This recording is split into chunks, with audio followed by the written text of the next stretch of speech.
That's right, come on aboard. Please enter the submarine slowly and make yourself comfortable. Today, we're going deep into the dark parts of the ocean for the ultimate showdown, Shonisaurus and Megalodon. Time to see how Shoni and Meg stack up against each other. First round, age.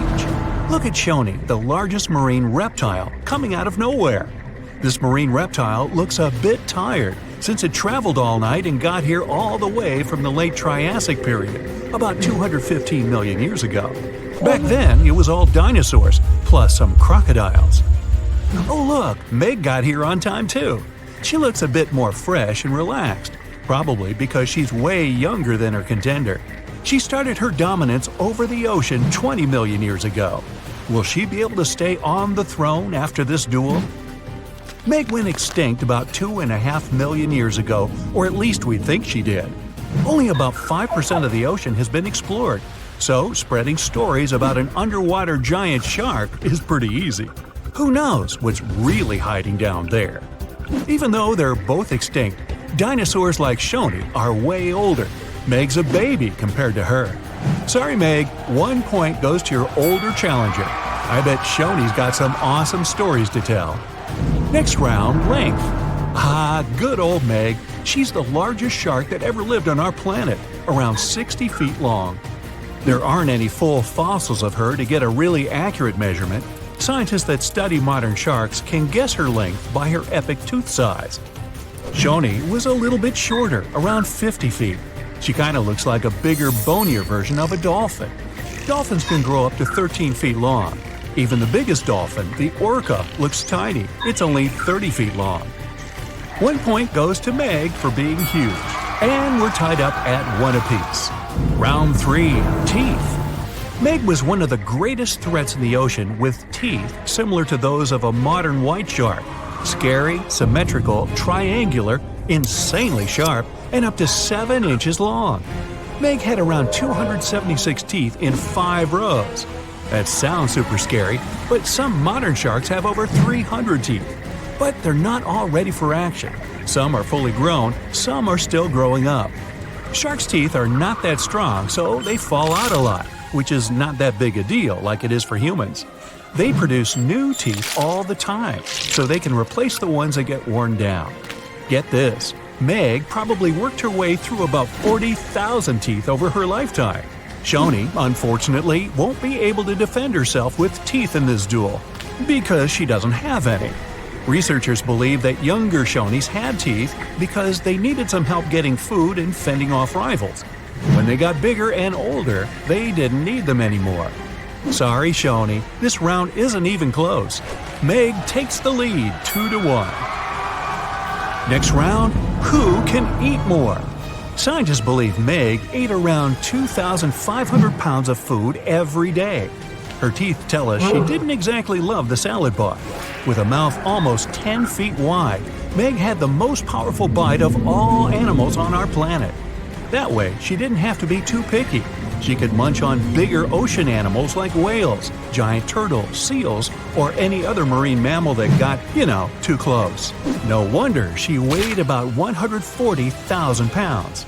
Because of her lack of teeth, Shoni preferred animals with softer bodies, like smaller fish, squids, that sort of stuff. We don't really know how much she ate every day, but with an approximate weight of around 60,000 pounds, she's heavier than 2 sperm whales or 3 elephants, but still peanuts compared to the mighty Meg. Good for you, Shoni. Keep up the good work with all that soft food. But unfortunately, Meg's eating up the points in this competition, 3-1. You don't really want to mess with someone who can eat a whole whale for breakfast. Round 5, looks. Scientists have reconstructed Meg to look like a bigger, just a little more dangerous version of a white shark. They were so similar that lots of people thought the white shark was Meg's great-great-great-grandkid. But the truth is that they're not related at all. Meg was the last member of a completely different lineage of sharks. She had a shorter nose and a flatter jaw that almost looked like it got squished somehow. Like the blue shark, she had really long pectoral fins to support her size and weight. Shoni looks like a tubby, bit quirky, and way bigger version of a dolphin. She has 4 flippers and a longer skull. And what's interesting is that she doesn't have a dorsal or sail fin. Shoni can't do any of those cool tricks and maneuvers that dolphins do. That part also probably doesn't help when she meets another hungry dinosaur. She can't dodge out of the way so easily. Still, Shoni's big enough not to have to worry about that kind of stuff. Step aside, Meg. Stop hogging the spotlight. We want to see more of this cute, funny dolphin-like creature. 1 point for Shoni. She's catching up 3-2. Round 6. Who has a cooler name? Shonisaurus means lizard from the Shoshone Mountains. Why? Because it's a lizard from the you get the picture. Cool name, huh? Megalodon, on the other hand, means large tooth. Sorry, Meg, it's 1 point for Griffith. Wait a minute, wrong video. We're all tied up at 3-3. Round 7. Who traveled more? Just like modern sharks, Meg's skeleton isn't made of bone, it's made out of cartilage. That's the stuff your ear and nose are made out of.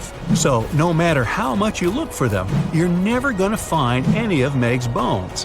Her only fossils are actually teeth, since they're made of dentin. In her 18 million years of existence, Meg traveled a lot. Her teeth have been found all over the globe. She even went on vacation to tropical and subtropical waters. But the one place she never went was to Antarctica. Shoni was a wanderer too. Her fossils were first found near Las Vegas. No, it's not what you think. She really wasn't all about the parties and shows. Vegas was all underwater back then. She too took long trips along the coast, visited different countries, enjoyed fancy seafood buffets all over the world. Pretty good life overall. Let's give Meg this one for making it to almost every continent. She leads 4-3. Round 8. Who was more popular? Seeing Shoni swim by could easily scare away other sea creatures. She's pretty big after all. But pretty soon, they'd see that this reptile wasn't that dangerous.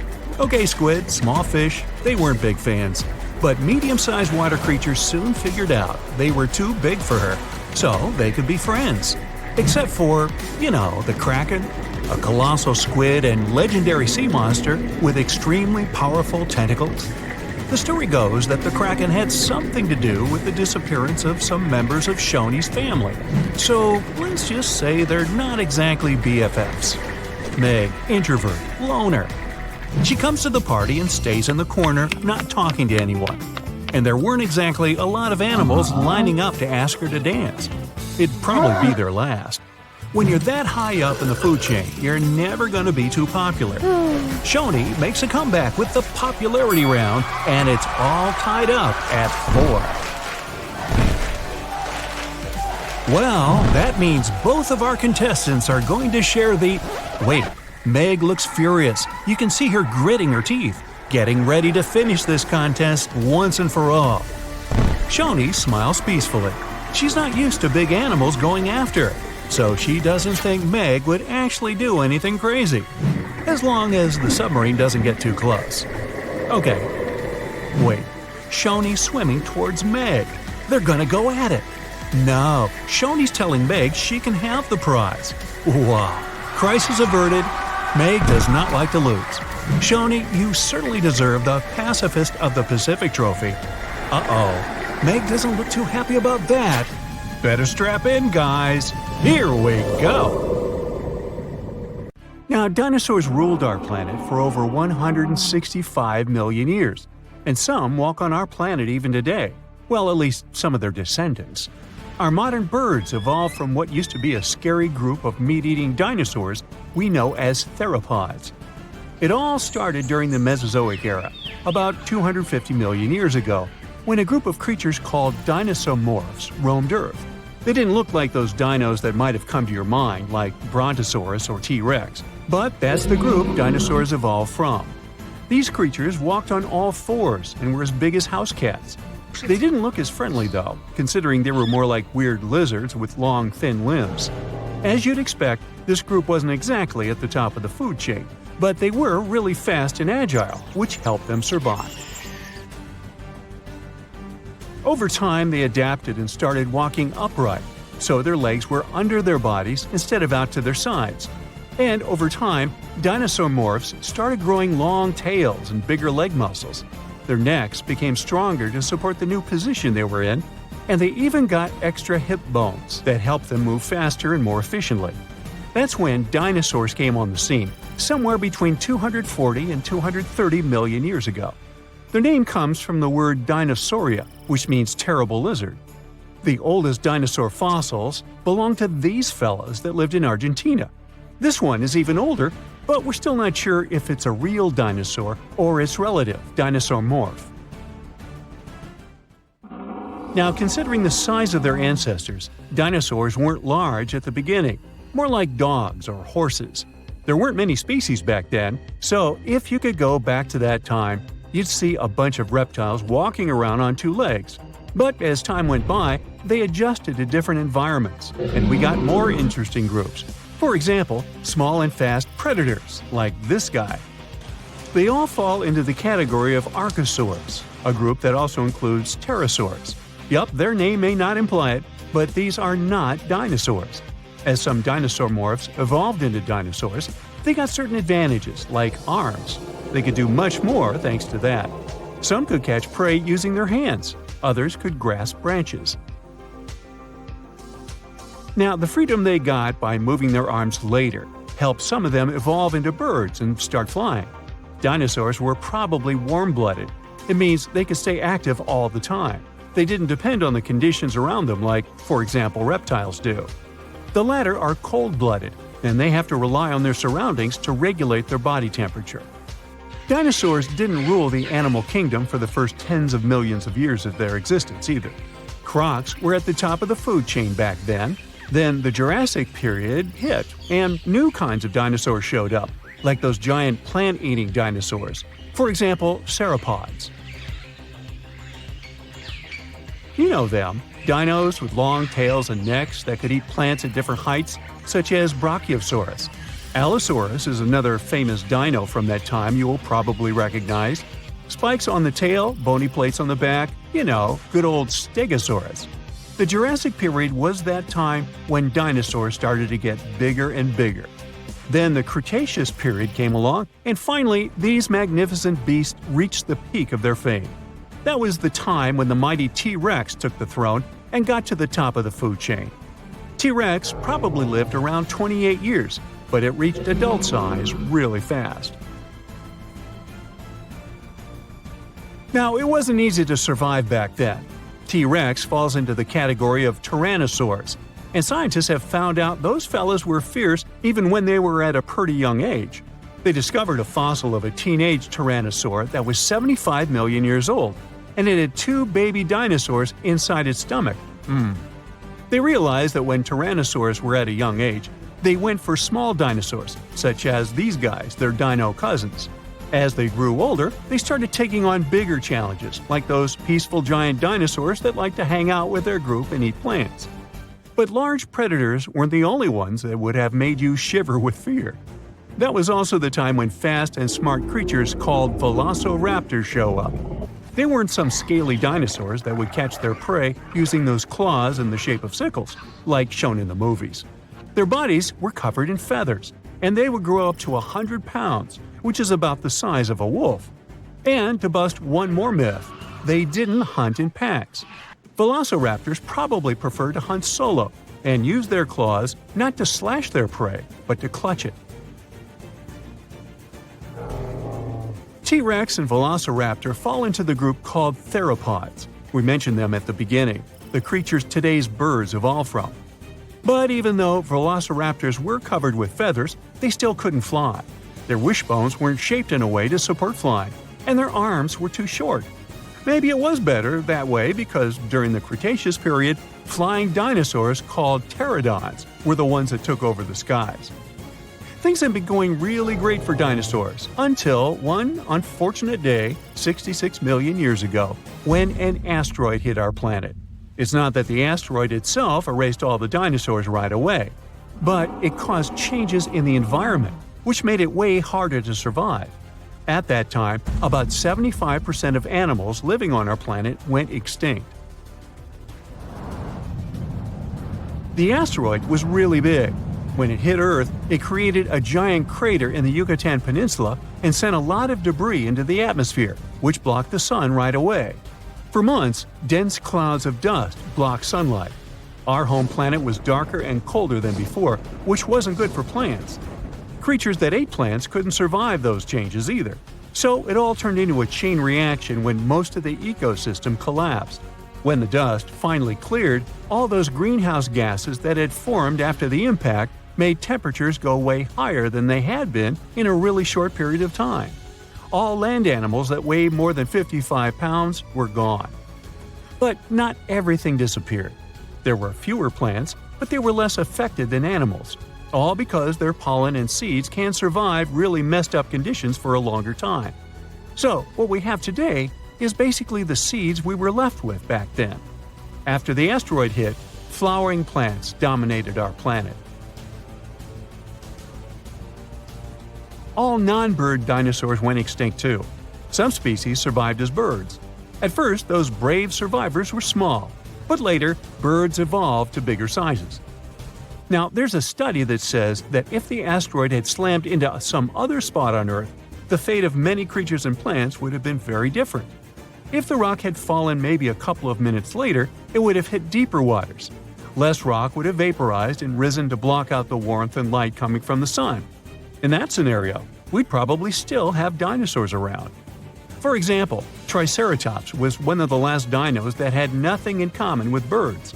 If the asteroid had missed our planet, we would see some of them still roaming around, but since evolution never rests, maybe in a little bit different form. The problem with that asteroid that destroyed dinosaurs was not that it fell, but where it fell. This colossal space rock found the worst place where it could land. Also, the angle at which it hit the ground was the most unfortunate. If it had fallen vertically, there would have been less destruction. But it fell at such an angle that it threw a huge amount of dust into the air. After the disaster occurred, tons of soot started burning. 65 million years ago, only 13% of Earth's surface contained the right amount of sulfur and oil needed to form a colossal amount of soot. If the asteroid had fallen on the other 87% of the territory, dinosaurs could still be living today, but it hit the worst place and lifted 1 million tons of burning material into the sky. A cloud of incandescent particles covered the sky and set off on a journey across the mainland. Then, these particles settled on the ground and caused large-scale fires. Trees were burning and sending more soot into the sky. But the asteroid collided not only with rocks, it fell on the coast in a place where the seabed was filled with sulfate. As a result of the collision, it started burning, which caused the release of sulfuric acid into the atmosphere. The air became poisoned. It seems the dinosaurs didn't stand a chance. And now, let's imagine the asteroid falling in another place, somewhere in the middle of the ocean. Huge waves flooded part of the land, but almost all kinds of dinosaurs survived.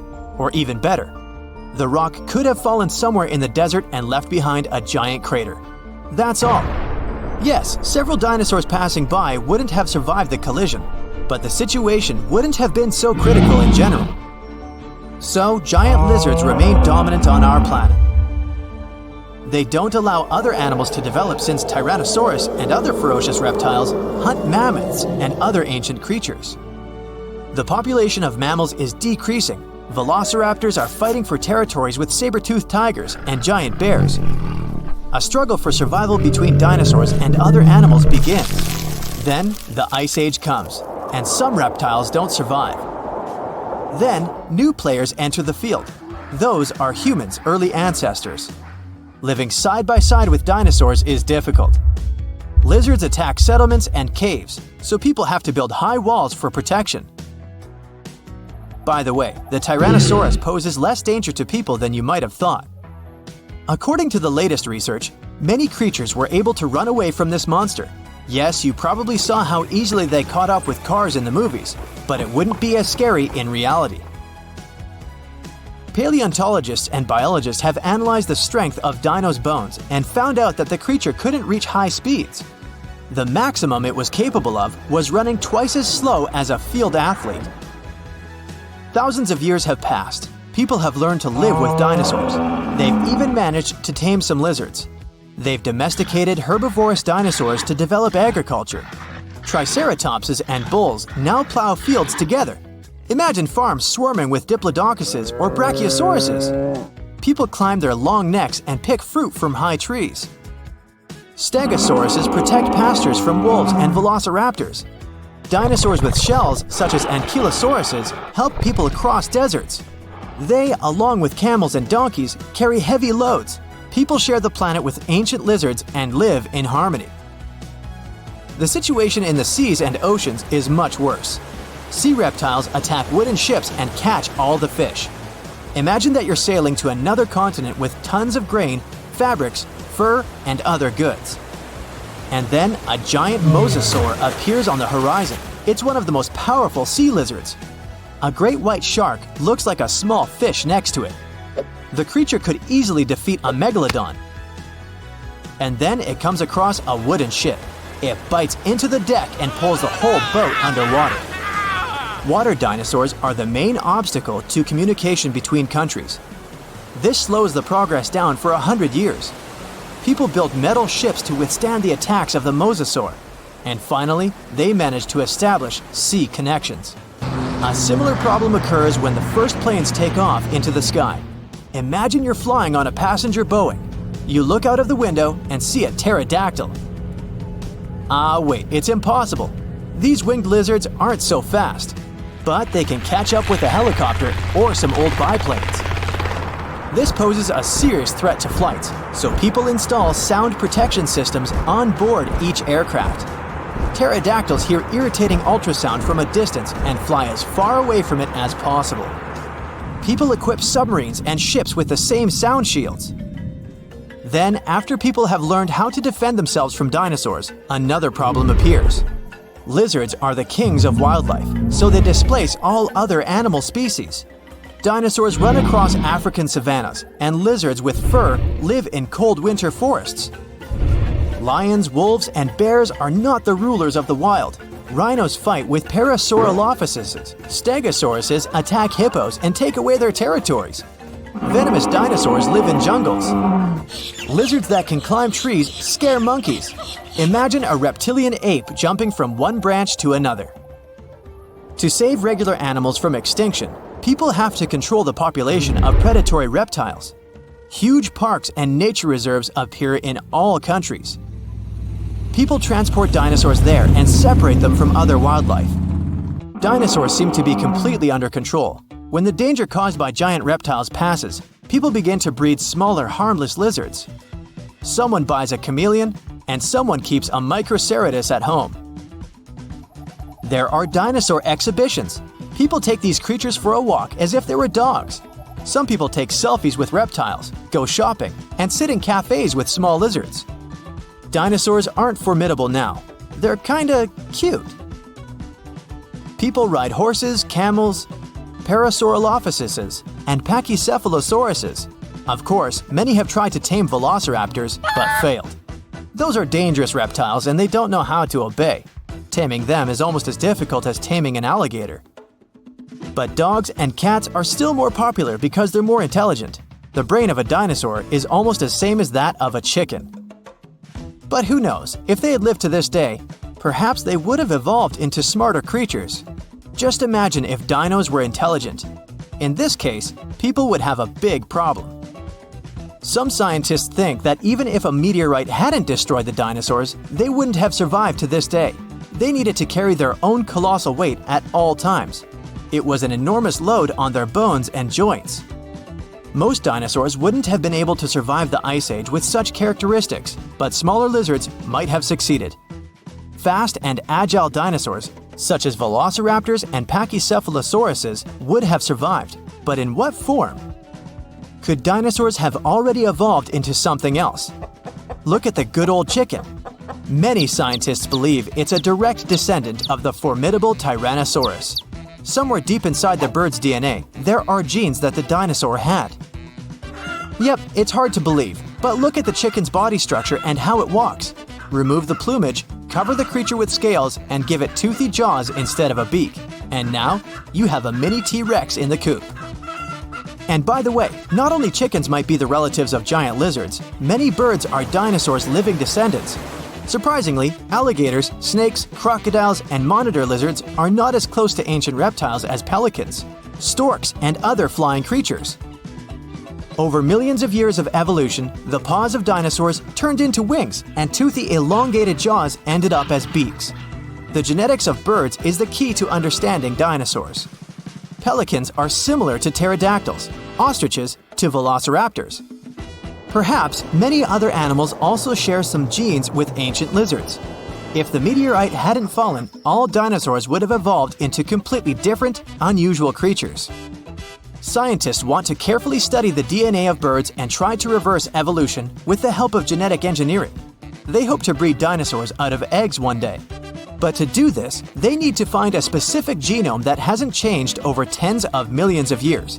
It hides in the DNA, and it's not so easy to find it and extract it. Do you think we will see powerful reptiles by 2050? Attention humans, this is not a drill. Dinosaurs have reappeared on our planet and are currently roaming around causing chaos. The most advanced scientific labs are trying to understand how this happened overnight. But until we have some answers, here's what you should do. Since most of us only know a few select species of dinosaurs thanks to Jurassic Park, the first thing we need to do is to be able to identify who's who. Ask yourself, can I tell apart a harmless herbivore dinosaur from a carnivore one that can eat me? The answer to this might save your life. Let's quickly review some of the most common herbivores. Make sure to memorize at least one feature of each dinosaur, so that you'll know them if you bump into them on the street. We've got the Brachiosaurus, for example. They won't hurt you intentionally, but don't try to pet them because they are 100 feet long, and they might snap you with their tail. We are aware they are cute, but please control yourself. Then there's the Anchiceratops and Chiceratops. They're easy to identify because they look like rhinoceros. They're the height of an average-sized human. Keep this in mind. Also, no petting. We're not living in a petting zoo, people. The Atlascopcosaurus looks like a carnivorous dinosaur, but it's harmless. It is very fast, but don't go getting any ideas of trying to race it, please. The Dracorex might resemble a smaller T-Rex, but he's a 100% herbivore. Don't get ahead of yourselves. We're going to talk about the carnivorous dinosaurs very soon. Here's a list of things you shouldn't do with any of the previously mentioned dinosaurs. You should never, under any circumstances, offer them modern delicacies such as pizza or ice cream. This stuff is bad enough for us humans. We don't need a bunch of larger-than-life animals getting stomach aches. Also, don't try to domesticate them as your pets. Their behavior is unpredictable. We managed to domesticate a strand of wolves that we now call dogs, but I think we just got lucky on that end. It might not work with dinosaurs. Oh, and speaking of dogs, it might be good to keep them off the leash for a while. Instead, try carrying them in a nice backpack. If they're too big, carry them anyway. If you get scared, and you think a dinosaur is heading towards you to attack you, don't try scaring them with shiny objects or loud noises. As far as we know, this can only irritate and scare them more. If you're used to wearing flashlights, just don't point them directly at a dino's face. Oh, and if by any chance you have one of these all-in-one gadgets that make loud noises and shine bright, best to keep them at home. Now that we've got this settled, let's move on to the top carnivorous dinosaurs you are most likely to bump into. If you do happen upon them, the best thing you can do is run for your life. The odds are that these dinos will be faster than you, so you have to run inside somewhere you'll be able to lock the door and keep safe. Deal? Number 1 on our list is the infamous Tyrannosaurus Rex. Keep in mind that they can be as high as 12 feet, so they'll probably outrun you in any situation. Do not try to make it play basketball to see if it can dunk a ball. They are dinosaurs. They don't know what a basketball is. And this can turn very bloody very soon. Next, we have the Velociraptor. That's the sneaky little one from Jurassic Park. It's as tall as a small child, but it is very swift. Don't ever try to feed it, or you might end up turning into the meal yourself. Spinosaurus are beautiful. The thing on their backs may cause fascination, but make sure to admire them from a distance. They move on 2 legs, can be as big as 60 feet, and their teeth are blade-like. That's all you need to know. This little dinosaur may look as harmless as a bird, but it is extremely dangerous. First, because it flies. Second, because it's cute. And third, because it eats meat. The Confucius ornis, Confucius orni ss, might try to come inside your window when you least expect it. Since these ones are so sneaky, we recommend using some type of arm protection, like these arm sleeves that can block any possible bites, or even a leather one that is thick and resistant. Now that we've covered the basics, we need to develop an action plan. What are humans going to do on this newly crowded planet? Are we going to settle for sharing Earth with dinosaurs? Or are we going to think of a plan to transport them all to another planet? Let's take the first scenario as an example. We have a few options in case we decide to let dinosaurs roam freely around us. We could build a dino dome around cities. Imagine a huge, thick glass dome that covers big and small cities alike. They're connected by super technological tunnels and suspended highways. This way, we could keep our day-to-day life separated from dinosaur threats. Of course, until we're able to build them, we would have to limit the time spent outside. Forget about a car, or even plane rides. Cars are easily destroyed by any of the major species of dinosaurs, and in planes, we would probably bump into flying pterosaurs, which wouldn't be a nice thing. We could recruit the strongest and most agile humans to form a dino defense squad. These brave people would be asked to take on the toughest of the dinos in case of emergencies. I'd never put my name down for that activity, though. There's also the possibility of channeling our inner cave people and promoting the Jurassic diet. You know, eating raw meat like our ancestors did back then? The idea here would be to show dinosaurs that humans are similar to them so that they don't see us as prey. Did I hear anyone saying hamster wheel traps? This could be a little mean on our part, but humans could build huge hamster wheels to trap dinosaurs into producing electricity. You know, this way they would get stuck into an endless and repetitive wheel, serving our purposes until they exhaust themselves completely. Another option would be to build personal hamster balls for every human living on our planet. That way we could move around safely from dinosaur threats. As I say it, I can see this plan is not 100% foolproof, but it was worth a try. Now say we decide to transport them all to another planet. This plan would probably require a lot of technological advancements. We would need to build an enormous fleet of space shuttles able to carry these heavy dinos. But how would we capture them all in the first place? Here's a crazy idea. We could build a giant magnet to draw all the dinosaurs to one spot. This way, electromagnetic waves would be the only ones responsible for pulling the dinosaurs somewhere near the shuttles. Another option is building a huge network of trampolines. Think of it like a real-life game of Frogger. This way, dinos would bounce all the way to the departure station. We could also try to develop some kind of mind games with the dinosaurs. If we hypnotize them, we could trick each and every dinosaur to walk spontaneously to the departure station. I'm thinking we would need a global sound system to do that. Lucky for us, we already have a lot of satellites roaming close enough to planet Earth. There's also the possibility of just getting rid of the more dangerous dinosaurs. The carnivorous ones, of course, but also the really huge herbivores that can destroy our cities by mistake. This way we can keep some dinosaurs alive and share the planet with us. What's your take on this absurd situation? Do tell us if you have any ideas to add to our crazy plans.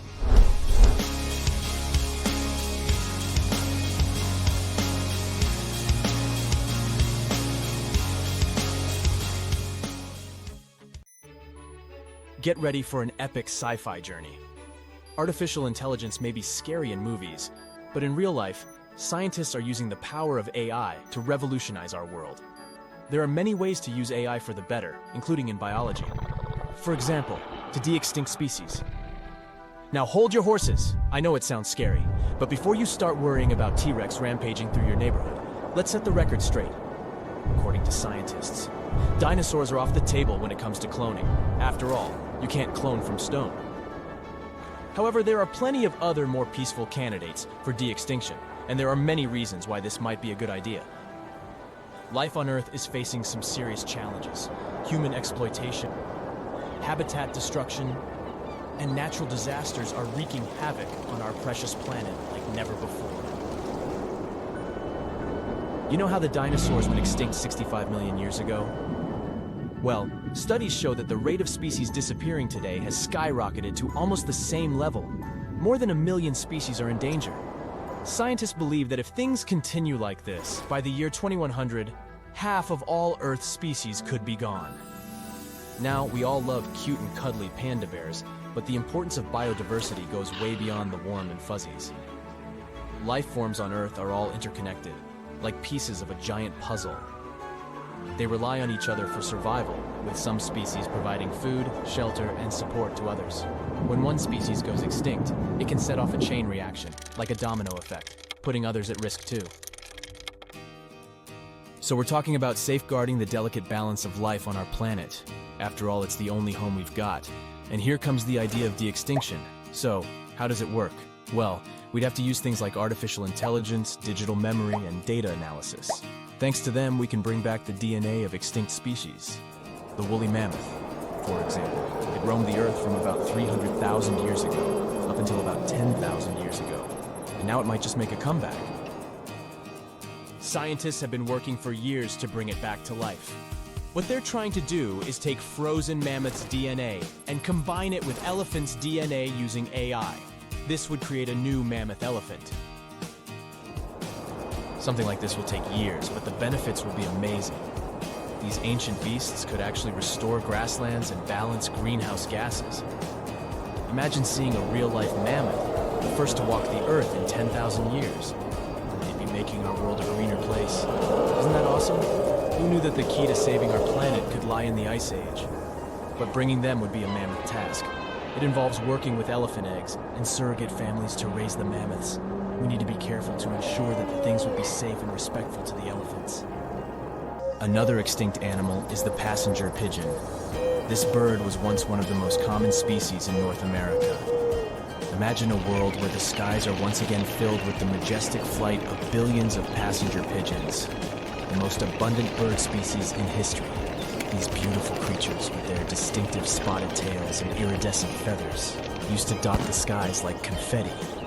Sadly, they went extinct in the early 20th century due to habitat loss and overhunting. But now, thanks to the AI, we can analyze the DNA of the passenger pigeon and recreate this species in the lab.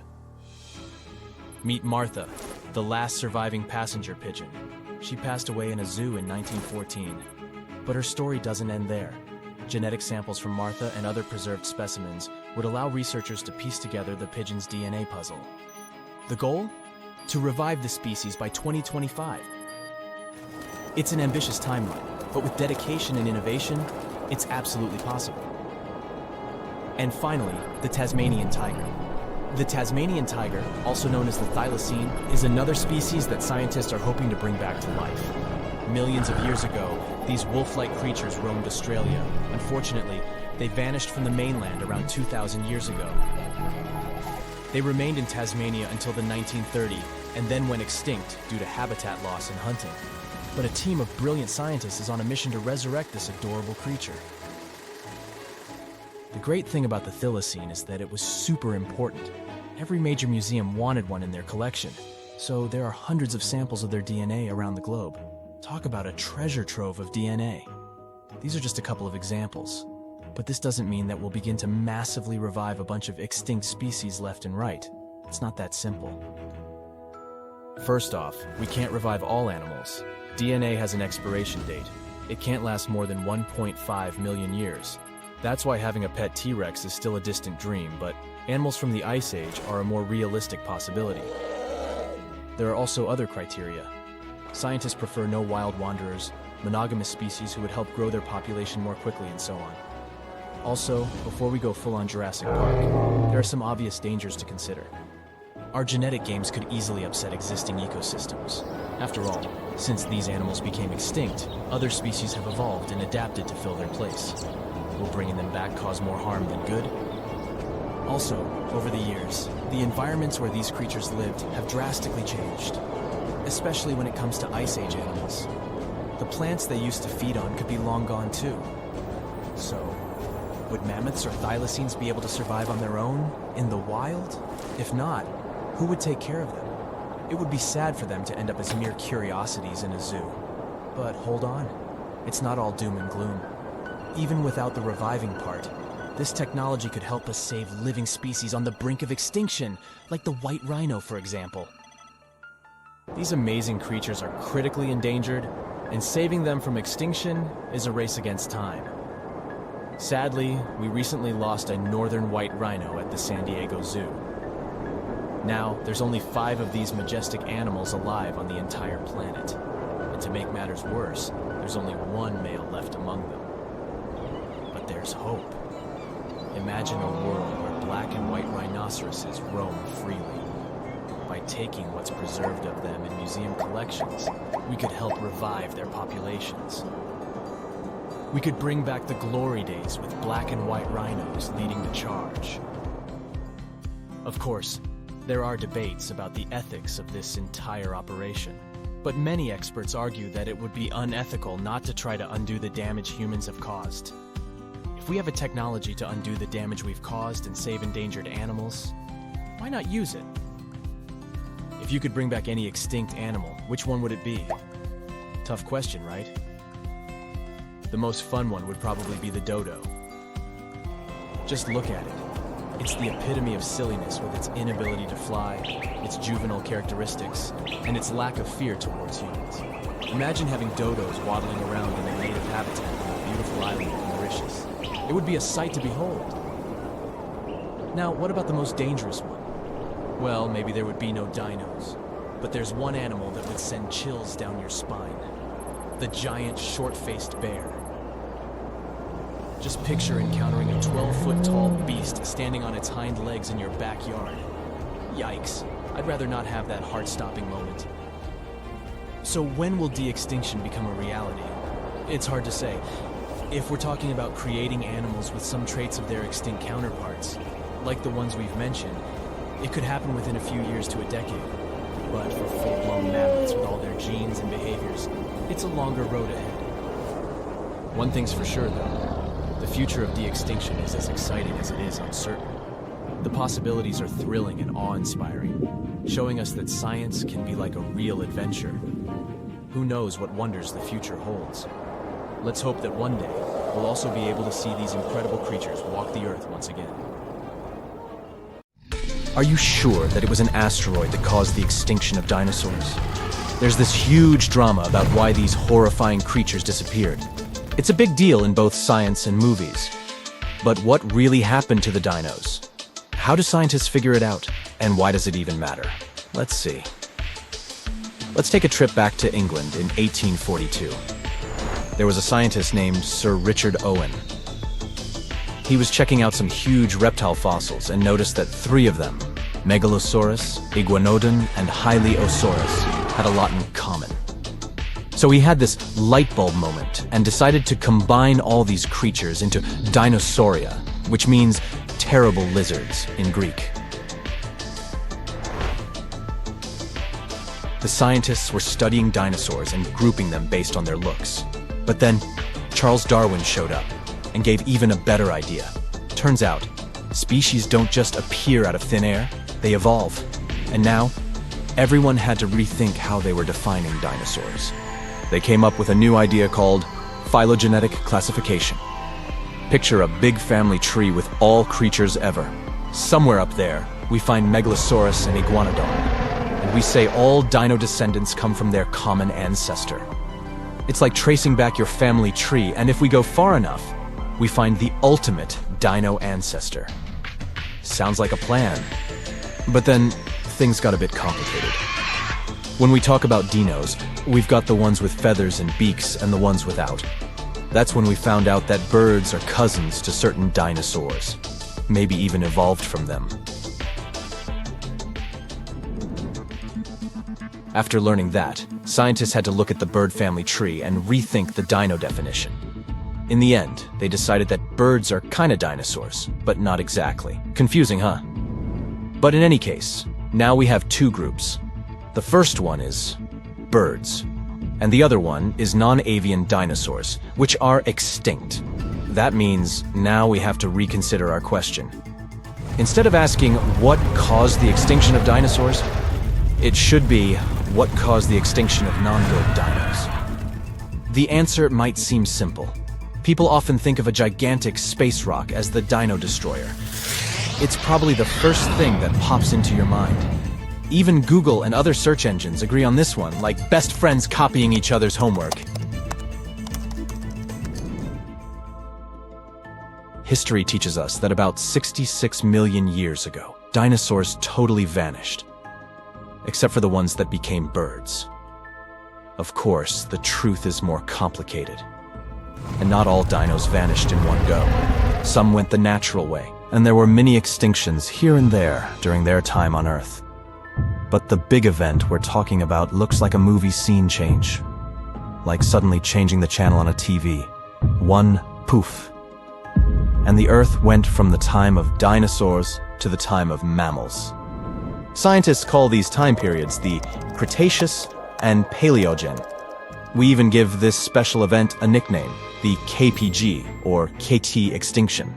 Some even refer to it as the 65 million years ago event, even though the more correct number is 66 million years ago. We've got two main theories in the spotlight: asteroids crashing and volcanoes erupting like crazy. Let's talk about the asteroid idea. So, around 66 million years back, imagine a humongous asteroid smacking into Earth. This thing was about 6 miles wide, about as big as Mount Everest. It zoomed through the sky super fast, like a mountain going 100 times the speed of sound. And when it hit, it released a ton of energy. It crashed down in what's now southern Mexico, near a spot that's tied to the dinosaur extinction story, Chicxulub Crater.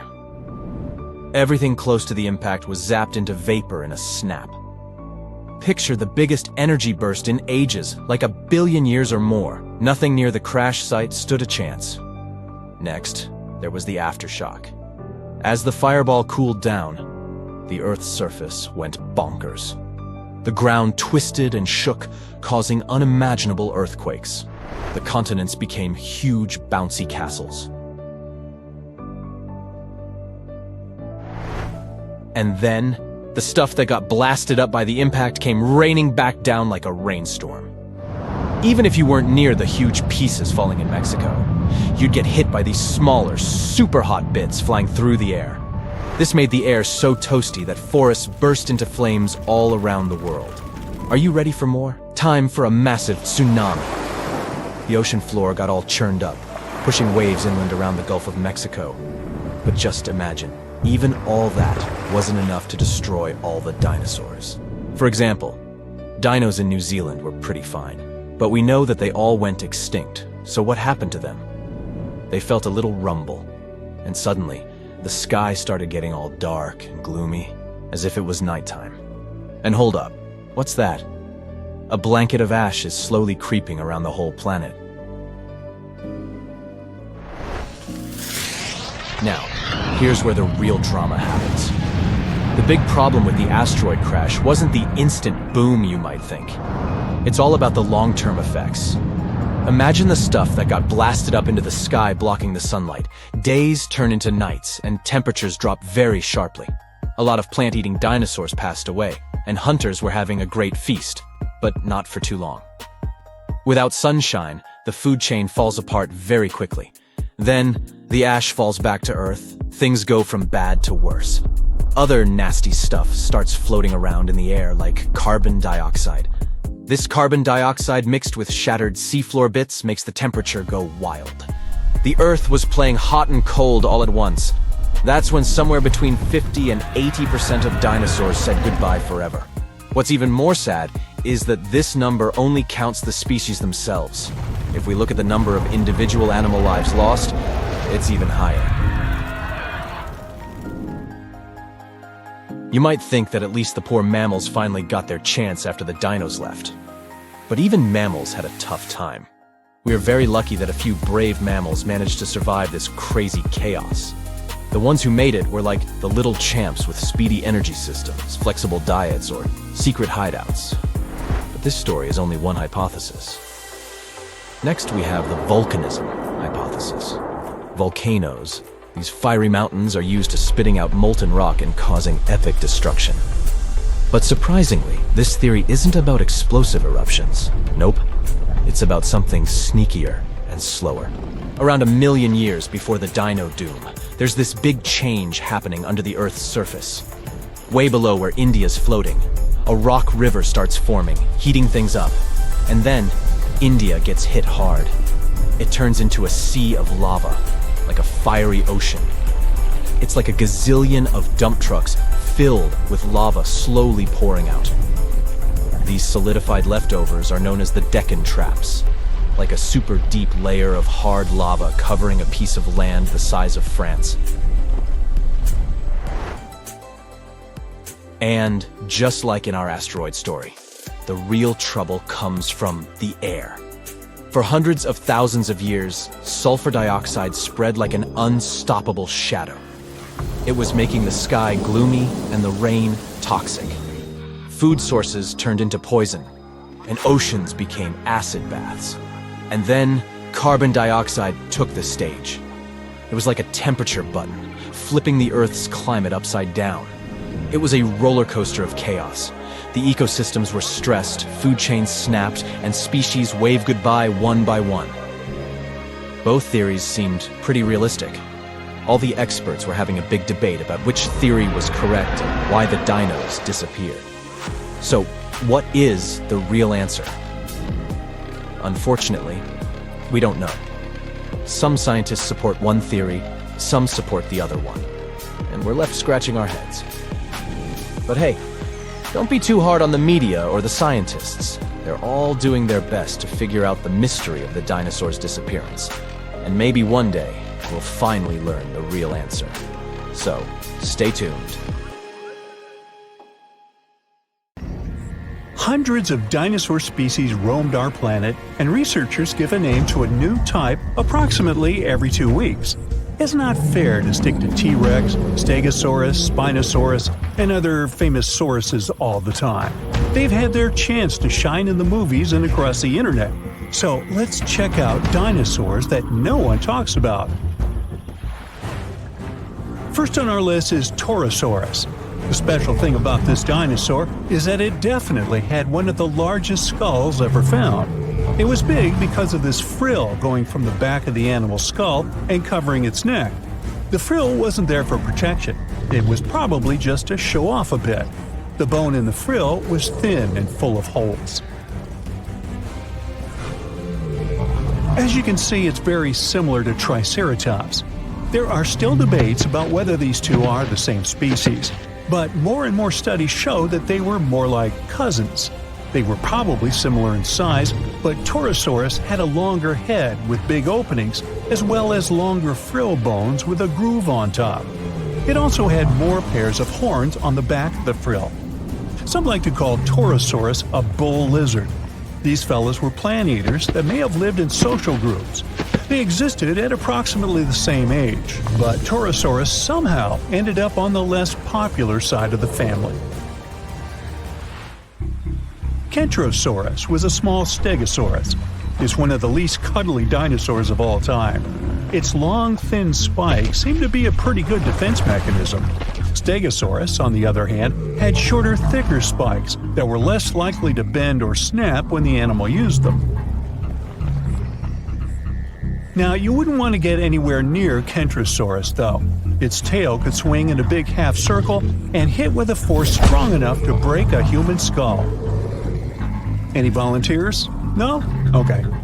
One scientist used scans of the dino's fossils to make a computer model of its skeleton. The model showed that Kentrosaurus had a flexible neck. It must have been really useful for looking around to see if something interesting was going on or if there was any dangerous animals trying to sneak up. Kentrosaurus typically walked on all four legs with straight hind limbs. The computer model tells us it could spread its front legs out to its sides, too. Maybe it was a way to protect its belly during fights.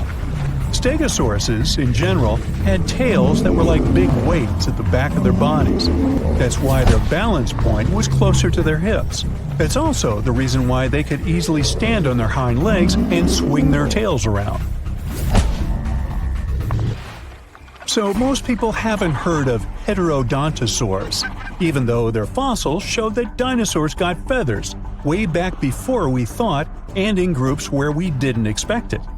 In 2008, paleontologists identified the first known skull of a baby Heterodontosaurus, which was less than 2 inches long, smaller than a tea bag.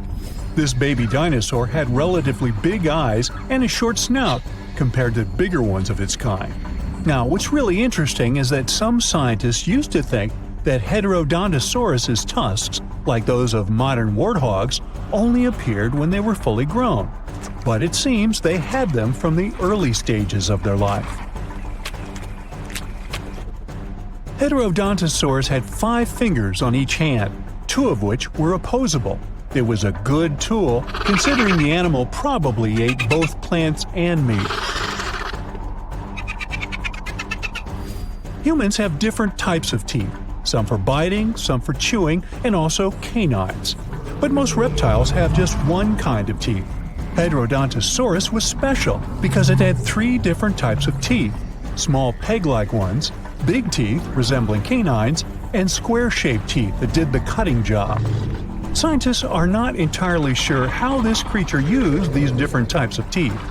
Maybe it was for digging up roots, breaking into termite nests, or even defending themselves against dangerous animals. Okay, say this name with me now: Psittacosaurus. She was quite a common dinosaur in its time, but she never still gained popularity. Scientists found out that when these dinosaurs were young, they probably crawled, considering they had longer arms and short legs. But as they got older, between 4 and 6 years old, their hind legs started growing much faster and became much longer than their front legs. So, later in life, they likely didn't move on all 4s anymore, but walked on 2 legs. Inside the stomach of one of these creatures, scientists found pebbles. This shows the animals either had a hard time digesting what it ate, or it didn't chew its food very well. Its beak looks quite familiar. That's how it got its specific name, a parrot lizard. It was really strong, and some believe the creature used it to crack and open tough nuts and seeds before the pebbles in its stomach helped mash them up for digestion. These guys might have been good at swimming. They had broad feet, and the shape of their tail could have helped them move in the water relatively easily.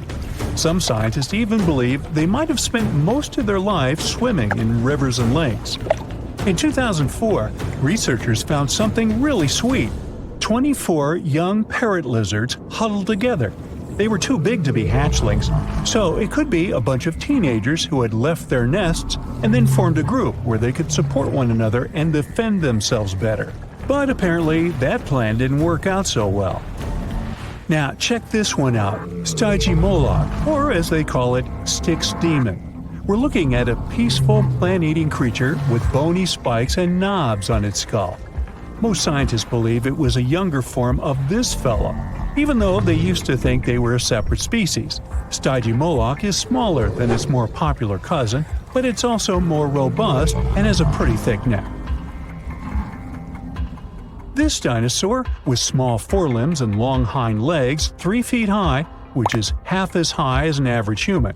That doesn't sound dangerous in the world of giant and fierce dinosaurs, but the animal had a very thick skull roof.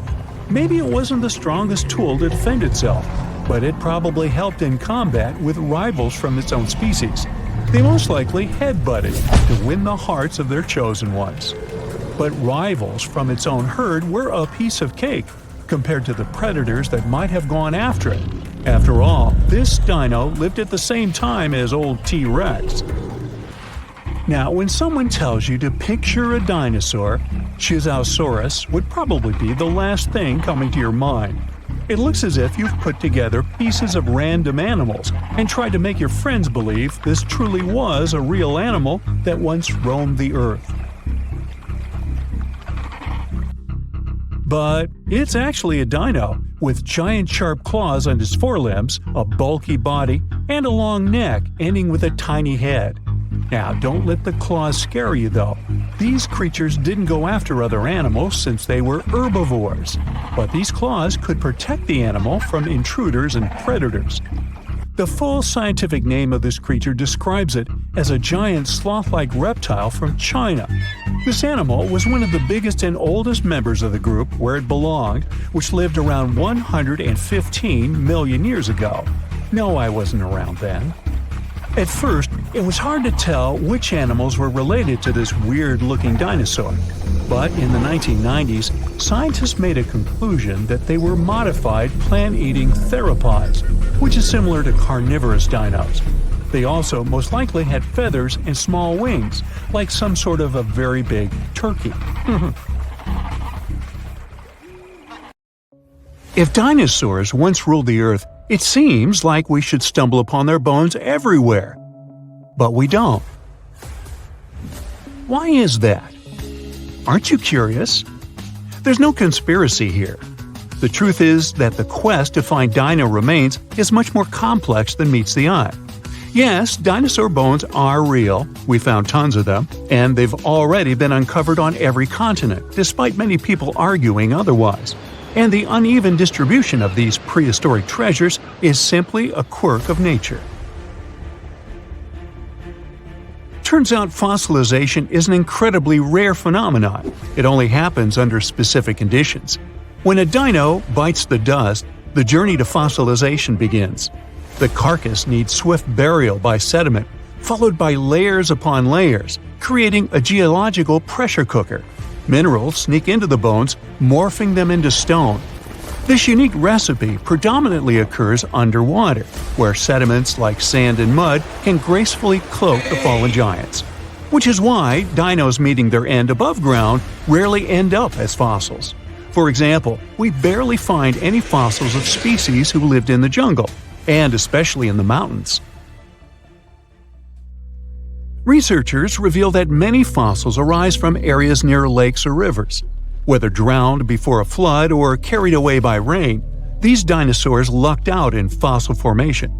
These are the reasons why we don't discover dinos in every nook and cranny. The harsh reality is that we might never meet many dino species, all because of these limitations of fossilization. Around 71% of dinosaurs will never be discovered. We don't even know how many species we've lost due to unsuitable conditions.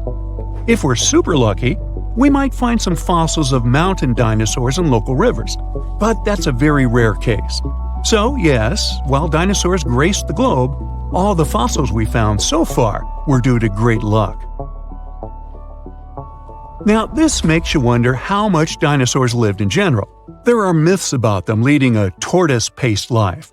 People believe that dinos were sauntering through centuries to achieve colossal sizes. Funny enough, the truth is exactly opposite. In reality, dinosaurs lived shortly and shone bright like rock stars. Unfortunately, once these animals hit the prime of reproduction, they often found themselves on the fast track to fossilization before reaching their full-size potential. What's interesting is that dinosaur life cycles align with the rhythm of trees. Perhaps you know that it's possible to determine how old the tree lived by its rings. It's true, each pair of light and dark rings equals 1 year of age. Like the rings tell us about trees, dinos' bones tell us about them. Researchers examine slices of bones under a microscope, analyzing different tissues to gauge growth rates. Thick rings mean rapid growth, and narrow ones mean a more leisurely pace. In the animal kingdom, bigger usually equals longer life. So, some people wonder whether big dinos actually live longer. Apparently so. Large sauropod dinosaurs, akin to ancient behemoths, likely took around 30 to 35 years to reach their colossal peak. Following that, they might have enjoyed a few more decades on the prehistoric stage. For smaller dinosaurs, like the nimble arthropods, life was a swift affair. They grew to their full size after around 4 to 5 years of life. But after a mere 3 to 4 years, these mini dinos, unless super fortunate, might have bid adieu. So it turns out many dinosaurs didn't live for hundreds of years. Most of them, even colossal ones, rarely marked even their 50s. It's a surprise if you compare them to today's giants like blue whales and elephants. These animals boast human life-like spans. Blue whales live for around 80 to 90 years, and many elephants make it to their 60s to 70s. And they're not as big as some dinosaurs. Yeah, it's a pity that they left our planet so early, and we don't have a chance to study so many of them. What's even sadder is that dinosaurs have been doomed from the beginning. Even if a random cosmic rock hadn't hit our planet, dinosaurs would still have gone extinct by today. The Chicxulub meteorite smashed into our planet 66 million years ago. For the record, it didn't actually destroy all the dinosaurs, only the non-avian ones. The rest became birds. Yep, some of these colossal creatures became tiny chickens and pigeons we see today. Guess they know what wolves might feel like. But even before that happened, the Earth was slowly preparing a catastrophe for them. Recent research shows that the era before the asteroid impact wasn't exactly a paradise. It was more like a brewing cauldron of environmental challenges. The scientists delved into the Deccan Traps, one of the largest volcanic regions in present-day West India. They came up with an innovative technique to study the past through volcanoes by measuring sulfur concentrations in rocks.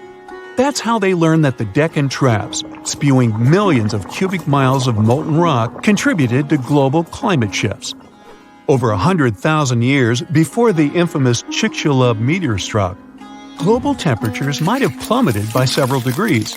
This sudden drop was most likely triggered by sulfur emissions from the Deccan Traps, and this, in turn, led to pretty wild, unpleasant climate conditions. The Earth ended up experiencing volcanic winters. This made life super challenging for flora and fauna and set the stage for the eventual dinosaur extinction. So, even if there was no asteroid, dinos wouldn't survive for too long. For a long time, scientists have been arguing whether it was the asteroid that wiped out the dinosaurs or the volcanic activity. Finally, technology is developing, and we can use it to answer this question. An AI system developed by researchers offers its own perspective. Using over 100 processors fed with geological and climatic data, the AI explored the fossil records and over 300,000 possible scenarios to find the truth. And, according to the machine, the volcanic theory is far more plausible. It told the scientists that the climate changes required for a mass extinction were likely caused by the Deccan Traps alone, even without the asteroid impact. The volcanic eruptions coincided with the Cretaceous-Paleogene boundary, starting 300,000 years before the asteroid, and it continued for an extended period. This raised some questions about human versus AI judgment. Some scientists expressed skepticism and talked about the AI's potential bias. But the researchers who led the project are excited about the novelty of their method and its potential to explore other periods of Earth history. However, it will likely take some time for humans to build trust in AI. We already mentioned that non-avian dinosaurs survived this apocalyptic event. For some reason, neither volcanoes nor an asteroid wiped out everything on our planet. Many animals survived, evolving into mammals, and many plants continued to flourish. Plants went through this even better than animals, actually. A catastrophe bid farewell to about 75% of Earth's species, not to count all the individual losses. Yet, botanical wonders survived. Around 78% of our plant species owe their existence to their persistent ancestors. Unfortunately, plants don't turn into fossils as easily as animals do, and we already know that this process isn't quick or common either. So the researchers had to turn to evolutionary trees. They analyzed up to 73,000 surviving plant species. The findings revealed a remarkable narrative of evolution and dominance. Turns out, after the Great Extinction, these sneaky plants seized the opportunity, just like mammals who rose to prominence after the dinosaur era. Major orders, like those of mint, magnolia, and orchids, not only coexisted with dinosaurs, but thrived beyond the extinction. The secret to their success lies in how they could adapt for pollination. They didn't care whether they were pollinated by wind or insects or anything else, basically eating resources from anywhere they could find. Thanks to this awesome adaptability, which scientists call flower power, their legacy lives and flourishes today.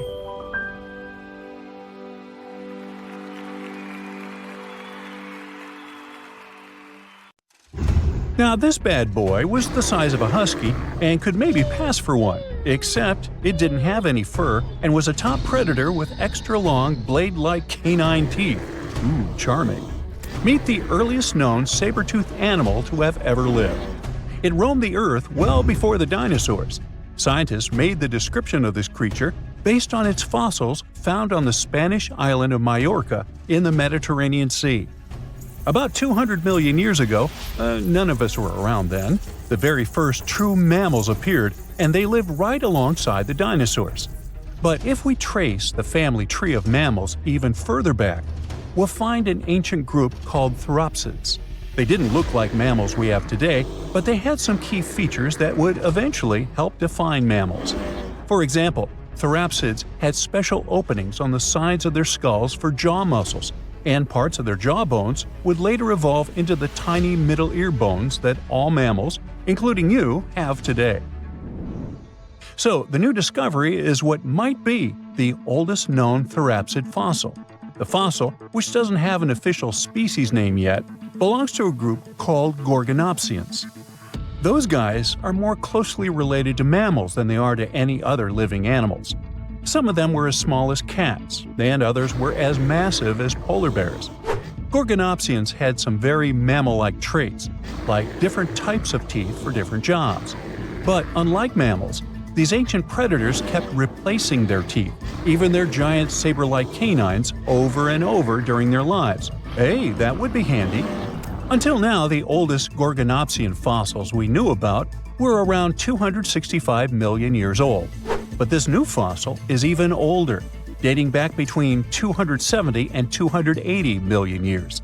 The find was super detailed and complete, including its sharp knife-like fangs, part of its jaw, pieces of its spine, ribs, tailbones, and toe bones, plus most of one of its back legs. Even though the creature's skull wasn't complete, the scientists think it was about 7 inches long, and the animal itself would have been around the size of a medium-large dog, weighing between 66 and 88 pounds.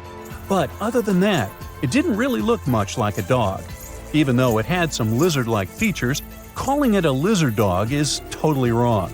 Mammals and reptiles do share a super ancient ancestor from about 320 million years ago, but their evolutionary paths split a long time ago. When the newly found creature was alive, the island of Majorca was right in the middle of the gigantic supercontinent Pangaea. Back then, this area went through super wet and super dry seasons. Scientists have always wondered if major moments in mammal history happened in tropical places like this, but we just didn't have the right fossils to prove it. Now, with the discovery of the oldest known Gorgonopsian in Majorca, the missing pieces of the puzzle are coming together. It looks like some huge steps in mammal evolution could have happened in low-latitude environments we haven't explored much yet. The so-called gap in the fossil record might just be because paleontologists weren't looking in the right spots. Our hero of the day wasn't the only cool guy rocking the planet before dinos settled in. Over 500 million years ago, the weirdest predators to have ever existed ruled the oceans. The name is a bit tricky to pronounce, so I'm not going to. Okay, it's Anomalocaris, but it just literally means unusual shrimp. This creature looked nothing like anything alive today. Scientists think it was the first true apex predator, the orca of its time. Anomalocaris was massive for its era, as it grew up to 3 feet from its sharp grabbing arms to the tips of its tail fins. For a while, everyone thought trilobites were its go-to meal, but new research shows it wasn't strong enough to crack open trilobite armor. So instead, it was a speedy, agile hunter with awesome vision, and it often picked off soft-body animals that zipped through the open water. Now, another really cool creature from pre-dino times is a fish that could walk on land. Tiktaalik lived in marshy rivers that looked a lot like today's Amazon rainforest. It could grow up to 9 feet long, and it found its prey in rivers and inlets like a modern-day freshwater crocodile. It had a flexible neck and even some early versions of lungs, and thanks to them, it could survive both in water and out of it. Why fish like Tiktaalik started moving toward land about 395 million years ago is still a bit of a mystery. Around that time, the ancient supercontinent called Gondwana was drifting closer to the land that would become North America. This slow movement created lots of shallow, swampy habitats, which were perfect places for crocodile-like animals to thrive. Plus, these areas were near the equator, so they were warm and tropical. But there wasn't a lot of food waiting for them on land, so maybe they moved there for safety reasons. There were fewer predators and better spots to lay eggs there compared to the water. Creatures first adapted to living in open water, then shallow water, then marshes and river edges, and only after a long, slow transition did they finally step fully onto land. Now, how about a millipede the size of a small car? and weighing as much as a large dog. This beauty lived over 300 million years ago in what is now England. Back then, during the Carboniferous period, Earth's atmosphere had way more oxygen, over 26%, compared to today's 21%. Scientists used to think the high oxygen levels were the only reason these creatures could get so big. But back then, they found a new fossil from a time when oxygen wasn't that much higher than today. They discovered it purely by accident, when a boulder split just right and revealed one of the most complete and largest giant millipede specimens ever. This one could have lived not just in swampy areas, but also in open woodlands filled with tasty seeds, nuts, and maybe even small animals. There's a chance that this beast wasn't a slow, plant-munching crawler, but a predator that would snap up whatever it could find. After dominating the Earth for about 45 million years, the giant millipedes eventually vanished. Probably the reptiles pushed them out, clearing the way for the age of the dinosaurs. Now, in case you ever wondered what would happen if you crossed a polar bear with a saber-toothed cat, here's the answer. This guy ruled the southern ecosystems after migrating 7,000 miles across the supercontinent Pangaea around 252 million years ago. It had a tough skin like a rhino's and massive canines, perfect for tearing away huge chunks of meat, and it was an excellent runner. Once it got to its new home in what is now South Africa, it replaced a whole group of local predators. But its glory didn't last long, as closer to the end of the Permian period, massive volcanic eruptions made the weather patterns change and wiped out about 90% of all species. And because top predators are usually big, slow to grow, and not super common, they often vanish among the first when massive extinction events hit. And that's how our guy here went extinct. Our final creature of the day was a dragonfly that lived around 300 million years ago and had a wingspan of over 2 feet, 6 long, spiny legs, and huge, bulging eyes. Megalodon. This 4-winged giant is most likely the largest flying insect that ever lived, and it easily outsizes today's dragonflies, which are its distant relatives. Like modern dragonflies, Megalodon like to hang out in open areas near ponds and slow-moving streams. But unlike today's dragonflies, it wasn't just catching tiny bugs. This guy was likely the top predator in these open spaces. It used the spines on its legs like a flying trap to snatch prey out of the air, including other flying insects, small amphibians, and even lizard-like creatures. Scientists found the first fossils of Megalodon in 1880 in the coal-rich rocks in France. The fossils were incredibly well preserved and showed off the detailed vein patterns in their wings. Scientists think Megalodon grew so huge because it didn't have much competition from vertebrates, and the air back then, during the Carboniferous period, had a lot more oxygen than it does today. Hey, welcome to the Dino New Year's Party. Hey, everyone you know well is here. Tyrannosaurus, Triceratops, Stegosaurus, Raptor, Diplodocus. But there will also be someone new, a guest who will surprise you. You see, paleontologists have discovered a new dinosaur species that was somewhat like the T-Rex, but with a twist. These guys would rather eat a crunchy salad than a juicy steak. Hey, meet this dude. Any guesses on how to pronounce this? Duonicus sacobatri. Thanks, please hold your applause. These are herbivorous guys that belong to the Therizinosaurs. But they had one awesome feature. A feature that showed scientists that Duonicus belonged to a new branch of dinosaur evolution, about which little is known. But hey, let's go back to the dino party, shall we? Here you can see dinosaurs with different personalities. The T-Rex is a bully and toothy. The Velociraptor seems to be very toxic and moody.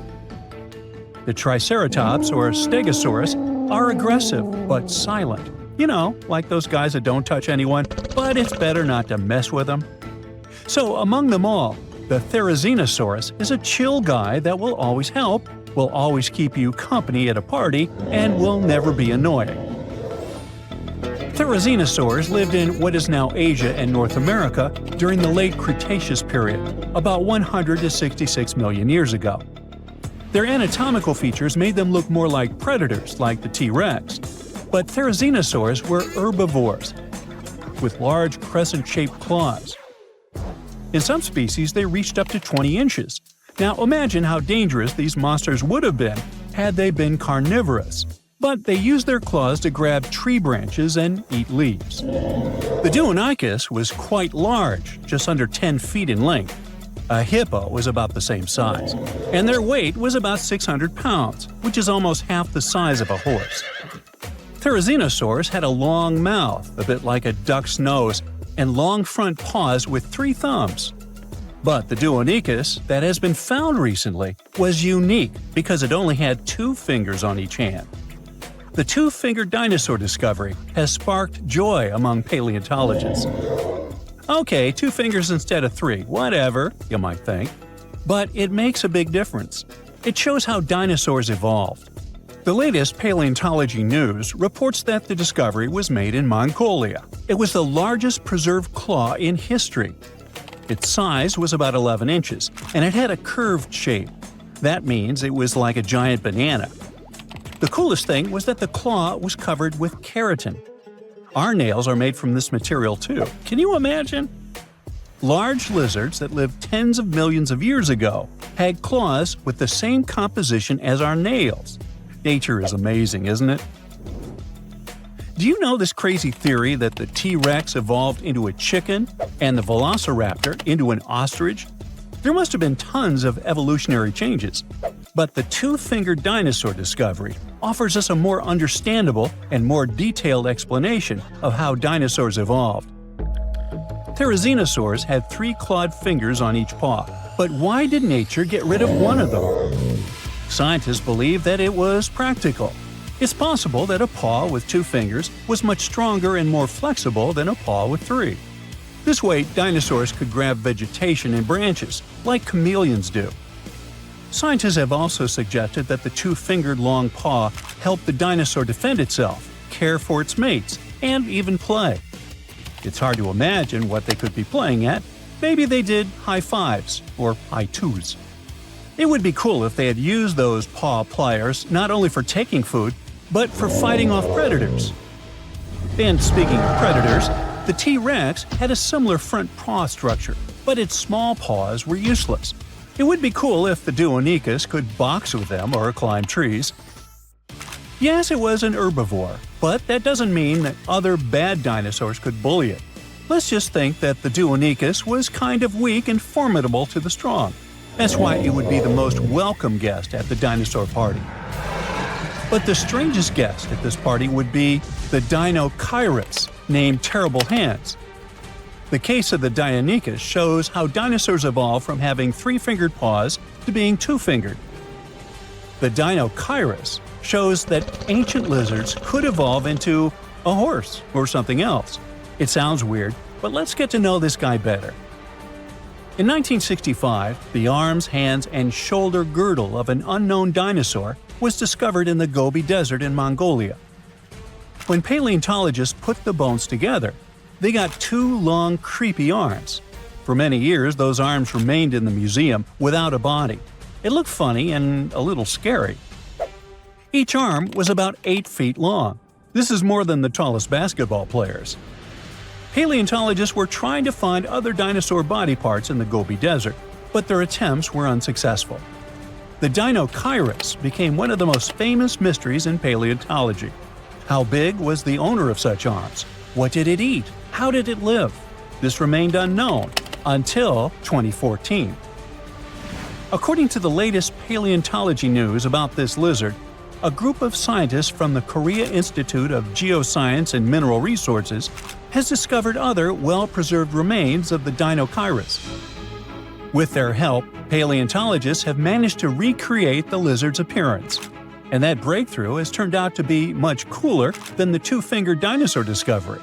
Are you ready? The Deinonychus was colossal, rather slow, with a horse-like head and a spine that formed something like a hump.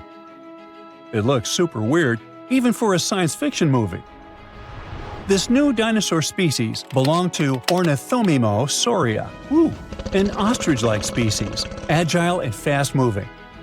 But not the Dinochirus. Instead of speed and agility, the dinosaur had a large size.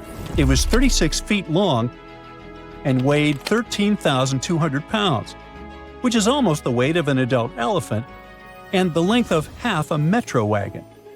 Despite its size, the Dinochirus was quite harmless. Its long muzzle looked like that of a duck or a horse. It also had no teeth. So for tyrannosaurs and other predatory giants, it was an easy lunch. And this is not just a guess. Scientists found bite marks on the discovered skeletons of this dinosaur. It seems this poor big dude met some really bad and hungry guys. But what was lunch to this strange lizard itself? It ate almost everything: soft plants, algae, small vertebrates, and fish. It sucked food from the bottom of lakes and rivers with its beak and tongue and swallowed stones to help grind the food. Those stones crushed the pieces of food and thus helped the stomach to digest stuff more easily. The dinosaur used its terrible hands to dig and pick up food from trees and the ground. But the strangest part of its body was its back and tail. The bones at the end of its tail were joined into a single structure called a pygostyle.